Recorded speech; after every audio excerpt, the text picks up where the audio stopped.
Assalamualaikum warahmatullahi wabarakatuh. Introduce myself, my name is Bunga Indriani Amelia.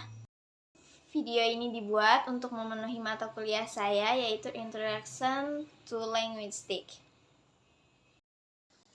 Makna dari language atau bahasa yaitu, menurut pendapat para ahli,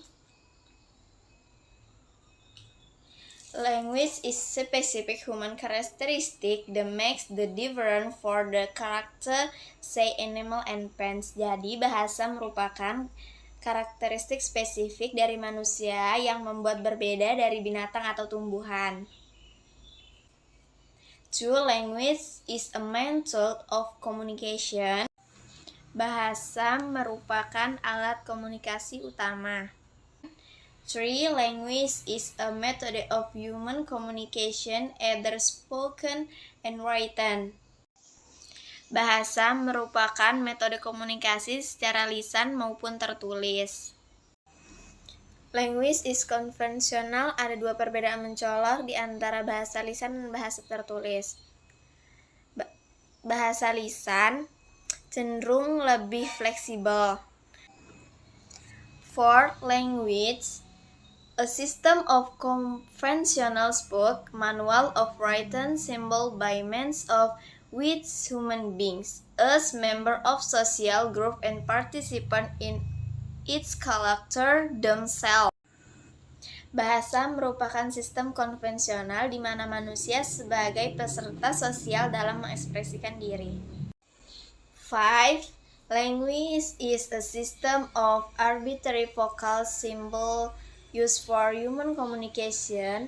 The term arbitrary doesn't mean that everything about language is unpredictable, for language does vary in every possible way.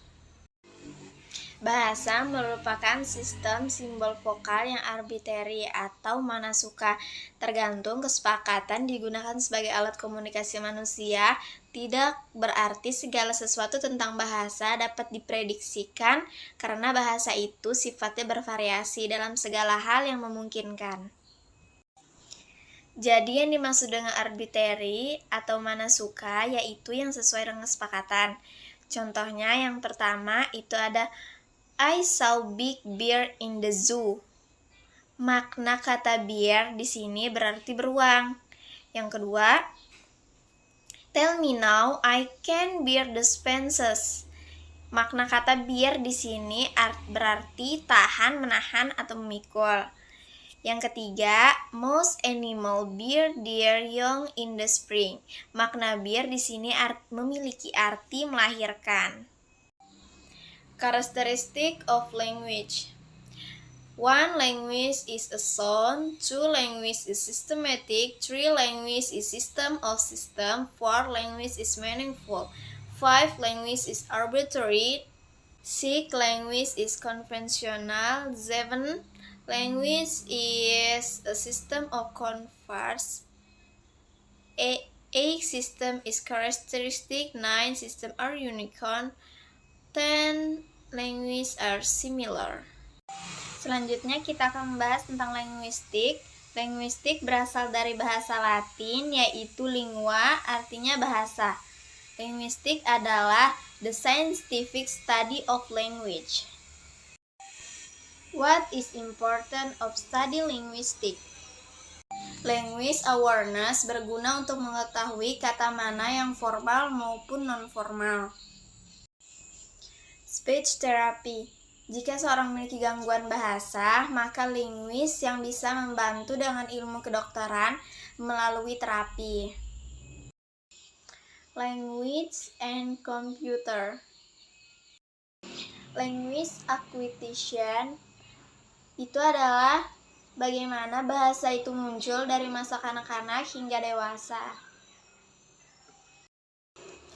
Linguis literatur mengkaji bahasa secara historis, khususnya bahasa Inggris mengalami 3 fase, yaitu Old English, Middle English, and Modern English. Jadi bahasa yang kita pakai saat ini yaitu Modern English.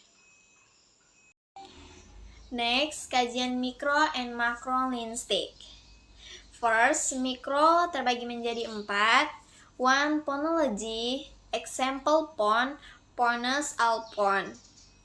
2. Morphology, example word, mort, morpon al mort. 3. Syntax, example sentence and pens. 4. Systematic, example meaning. Next, second macrolinguistic terbagi menjadi 6. 1. Psikologi linguistik, yaitu hubungan bahasa dengan mindset. 2. Sosial linguistik, hubungan bahasa dengan sosial. Neurolinguistik, hubungan bahasa dengan otak. 4. Discourse analysis, hubungan bahasa dengan konteks di mana bahasa digunakan. 5. Applied linguistic, penggunaan bahasa sehari-hari. 6. Forensic linguistic, bahasa dengan hukum. Cukup sekian materi yang dapat saya sampaikan. Jika ada benarnya itu datangnya dari Allah SWT, dan jika ada salahnya itu datangnya dari saya. Assalamualaikum warahmatullahi wabarakatuh.